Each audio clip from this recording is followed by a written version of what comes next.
আমরা এসে বললাম স্বপ্নচূড়া হোটেলের বাহারি জিলাপি, বুরিন্দা, বুট। আর দোকানদার খালি গরম গরম বলছে, আসলে গরম। ঠিক আছে, আলু চপ এই এখনই দেখা যায় ভিড় পড়ে যাবে মসজিদ থেকে। সবাই বাইরে হইলে দেখবেন যে ভিড় হইব, অনেক বাইরে হইলেই ভিড় হবে।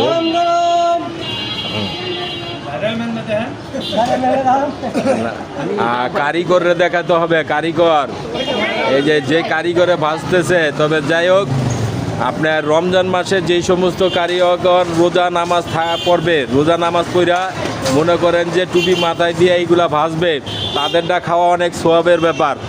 আর যারা মনে করেন যে ওই যে কাঁচা দিয়া বেশ জামা কাপড় পয় পরিষ্কার নাই, তাদেরটা খাওয়াও ঠিক না। হালাল বুকে আমি মনে করি না যে গণ্য হবে। ঠিক আছে, ওকে। রাজীব সাহেব কেমন আছেন?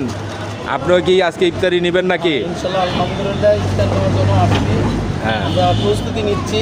আর বেশিক্ষণ আমাদের সময় নাই, প্রায় 1 ঘন্টার ভিতরে আমাদের ইফতার শুরু হয়ে যাবে। তার আগে আমরা প্রস্তুত নেওয়ার জন্য প্রস্তুত করছি।